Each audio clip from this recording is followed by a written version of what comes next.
Welcome to Find Your Ideal Client. So in this session, we're going to cover why bother? My product is for everyone. I'm sure that's something you're very familiar with.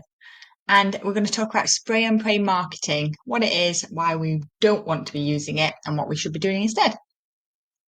So first of all, why bother with looking at finding our ideal client in the first place?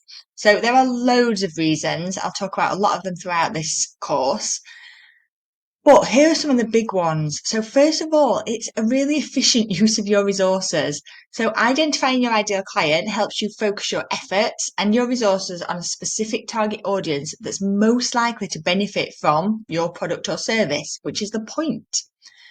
And by understanding their needs and their preferences and their behaviors, you can start tailoring your marketing strategy, your product development, your customer service. You can cater to their specific requirements. And by doing this, you save time, money, effort that would otherwise be wasted on reaching out to other less relevant or uninterested people or businesses.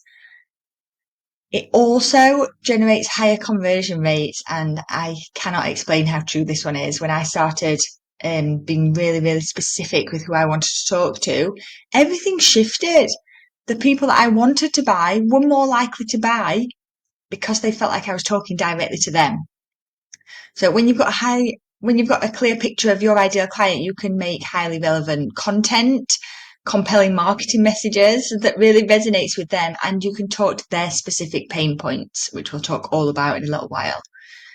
You get to talk in their language. So talking directly to them is the thing that makes them more likely to buy from you. And yeah, just by doing all of those things, it means that rather over generic marketing, knowing your ideal client and using targeting marketing, it increases your conversion rates massively. It helps with long-term customer satisfaction. So understanding your ideal client allows you to make products or services or align them specifically with their needs. And it gives them this much, much better overall customer experience that matches their expectations. And when you constantly deliver value and meet their expectations and build the long-term relationships, they're more likely to become repeat customers. They're more likely to refer your business to other people and give you feedback to help you keep getting better. It gives you a competitive advantage. Now, this one is really interesting because lots of people, especially lots of female business owners, really, really don't like this idea of there being competition. But there's going to be for everything. And you get to stand out to the people you want to stand out to.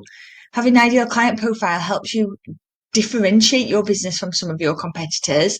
It helps you show that you understand the unique characteristics and preferences of your audience. And it helps you get a specific niche if that's what you need to do, or position your offerings as a better solution to their pain points, to their problems. And it allows you to stand out in the market, attract the right customers, and potentially command an even higher, a more premium price for your products or services. It's no secret that when I started out in therapy, I used to charge £40 an hour. Now I'm a minimum of 160. And I really, really do mean a minimum. It depends what we're doing. But that's really important to know that that's come with consistently focusing on my ideal client. And the last big one, but by no means the real last one, it improves your marketing return on investment. So every bit of money you spend on your marketing, you're going to get that back. By focusing your marketing efforts on your ideal client, you get to optimize, you get to use your marketing budget for the best gains necessary, for the best gains required.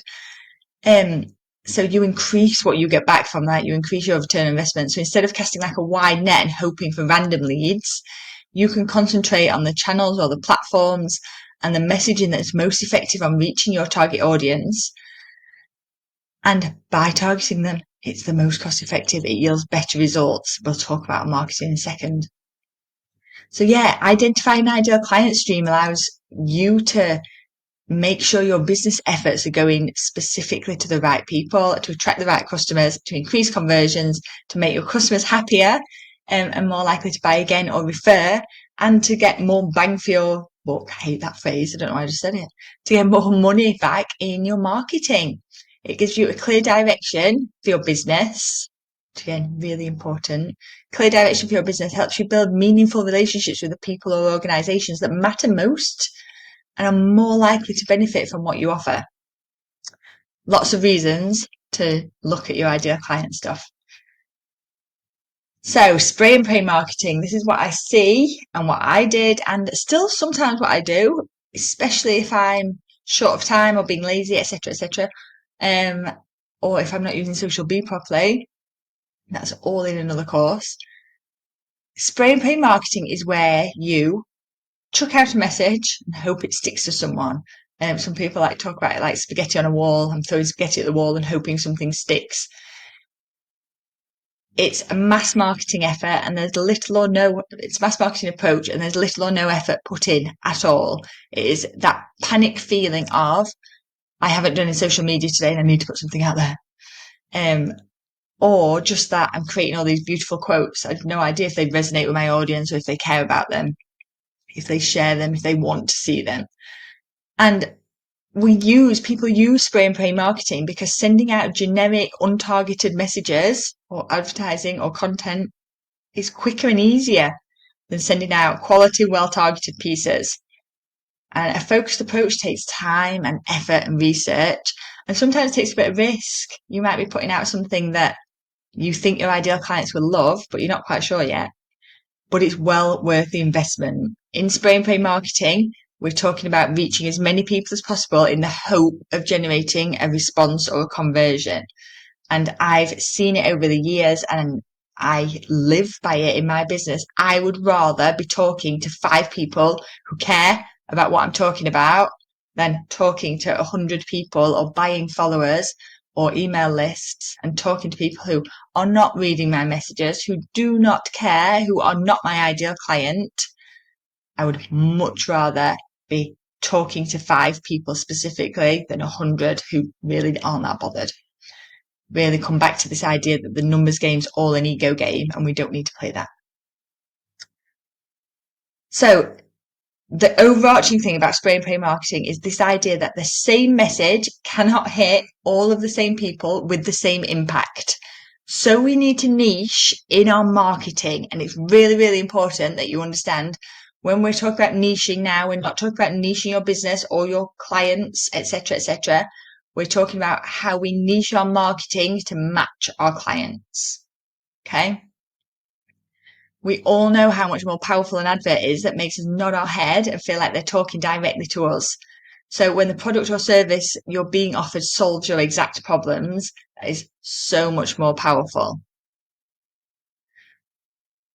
Apparently, as I say on this slide.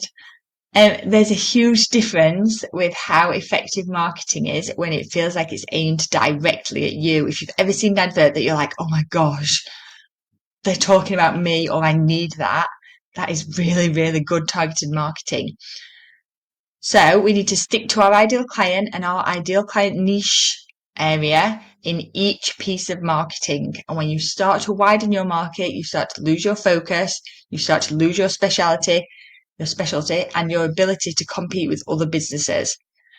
The more focused you are in who you want to attract and the more targeted your marketing is, the more successful you'll be in winning new clients and customers. The goal, the absolute pinnacle of good marketing is that feeling of getting your client to nod their head or getting them to self-select so they choose you because of the way you talk, the way you are with people. I remember having this website client years ago who chose me specifically because of a photo that was on my website that I'd shared and talked a bit about. And she chose me specifically because of that, because she resonated with that so strongly. And again, lots of this comes back to why I advocate showing yourself a little bit in your business as well, because your ideal clients are often, certainly not always, but are often quite like us. And it's a theme that I see over and over again. Not always, but often, especially for smaller business owners. So here's an example of some spray and pray marketing that I could throw out there. So I could put out something on social media that says, Do you need help with your marketing? I can make you some social media posts and schedule them for you. This will save you time so you can do other things. Send me a message or go to filterfreebusiness.com for more details.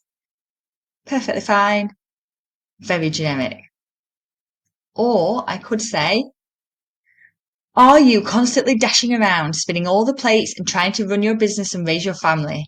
Spending hours on social media but not seeing the results? Constantly seeing beautiful images on social media and people doing what you do but actually getting paid? Wish someone could sort your social out for you without costing the earth and take that off of your plate? I can. DM me, let's chat, or head to filterfreebusiness.com for more details. Now, that would be accompanied with an image of someone really, really busy, etc. But can you see the difference between this idea of, do you want a bit of help? Or me asking questions, are you this person? Because that very first line will resonate with lots of people and with lots of people in my ideal client audience. So immediately, if I say you're running around all the time spinning all the plates, they're nodding their head, which is exactly what I want to do with targeted marketing. And you'll see that reflected back. So this is a screenshot of my homepage. And you'll see immediately, sick of wading through all the filtered business bollocks. I'll swear immediately. I make it comfortable for my ideal clients. If swearing turns you off, you won't want to work with me, and that's okay, because I need to work with people who accept me as I am and accept the way I want to run my business.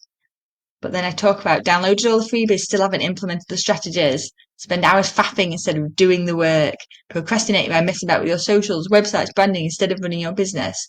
My website is designed to talk specifically to my ideal client.